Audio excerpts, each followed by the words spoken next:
Afternoon, students. Good afternoon, sir. We are students of Government Center Primary School, Ganga second.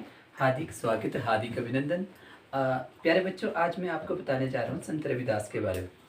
संत रविदास एक महान समाज सुधारक, एक बेटे ईश्वर के अनुयायी, एक महान कवि और एक ऐसा एक व्यक्तित्व है ना बेटे, जिनके बारे में हमें पता होना बहुत ज़रूरी है। इनका ना बेटे माघ मास की पूर्णिमा को कल के दिन क्या मनाया जाता है? जन्मदिन मनाया जाता है। कहाँ बताया था मैंने? इनका जन्म कहाँ हुआ बेटे? उत्तर प्रदेश के वाराणसी जिले में एक गांव है बेटे, वहाँ का नाम है सीर गोवर्धन। क्या नाम है बेटे? सीर गोवर्धन। बेटे इस गांव में इनका क्या हुआ था? जन्म हुआ था। ठीक है।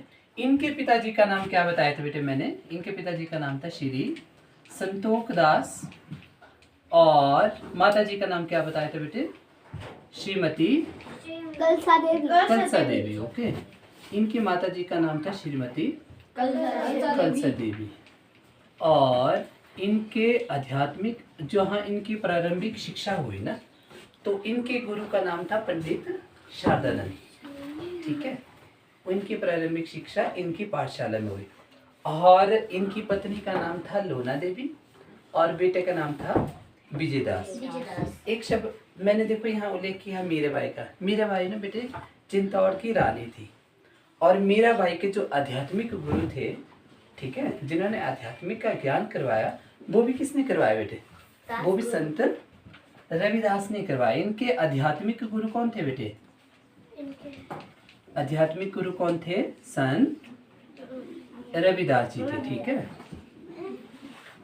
संत रविदास का उल्लेख करना बेटे अपने आप में एक बहुत बड़ी बात है। फिर भी बहुत सी इनके बचपन से लेकर बहुत सी रोचक जानकारी और कथाएं बहुत प्रचलित हैं। ठीक है।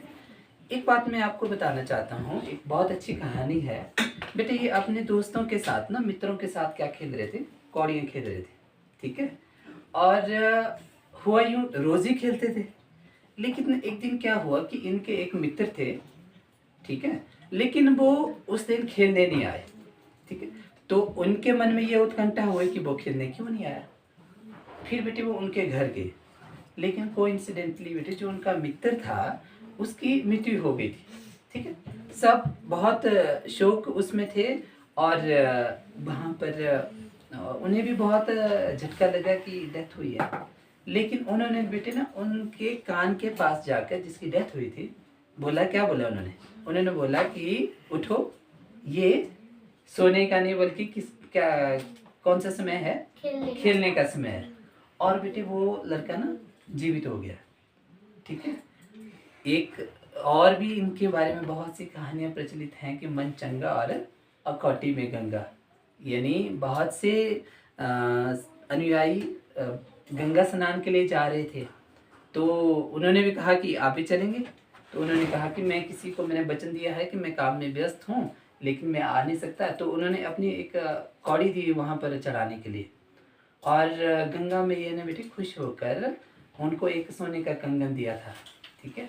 और जब वो कंगन बेटे उन्होंने वापस, हालांकि जो अनुयायी थे तो उनको लालच आ गया, उन्होंने वो रविदास जी को नहीं दिया, उन्होंने राजा को दिया। जब ये राजा को दिया तो राजा ने रानी को दिया। रानी ने बोला कि मेरे को ऐसे ही कंगन एक और चाहिए। अब तो पंडित फंस गया, वो अनुयायी फंस गया, क्योंकि ऐसा कंगन जो था वो तो गंगा मैया ने दिया था। फिर डर के मारे उन्होंने क्या बोला, सच्चाई बताई कि मुझे गंगा मैया ने दिया था। फिर जो अनुयायी था, जो पंडित था, वो गया बेटे संत रविदास के पास और उनसे रिक्वेस्ट की कि आप गंगा मैया को बोलो कि भाई ऐसे ही कंगन आप और दो। तो उन्होंने गंगा मैया से प्रार्थना की, संत रविदास ने, कि मैया मेरी प्रतिष्ठा का प्रश्न है, तो आप मुझे ऐसा ही कंगन और दे दो। तो गंगा मैया ने बेटे वैसे ही ना, मन चंगा तो अखौटी में गंगा, बेटे उनके जैसे उन्होंने अखौटी में हाथ डाला तो उन्होंने 4 कंगन दिए थे। ऐसे बेटे बहुत से आध्यात्मिक कथाएं और उनके बारे में बहुत से ऐसे सत्य के बारे में, एक आध्यात्मिक के बारे में, ईश्वर के बारे में बहुत सी कथाएं प्रचलित हैं। ठीक है। तो बेटे आपको पता होना चाहिए कि कल संत रविदास जयंती है। हालांकि कल रविवार आ रहा है, लेकिन बेटे रविवार की जगह और दिन भी होता तो भी हमारे कुछ छुट्टी होती है। लेकिन आपको ये पता होना चाहिए संत रविदास कौन थे, इनका जन्म कहाँ हुआ, इनके माता पिता कौन थे और मीराबाई के आध्यात्मिक गुरु थे। ठीक है, तो आज की इस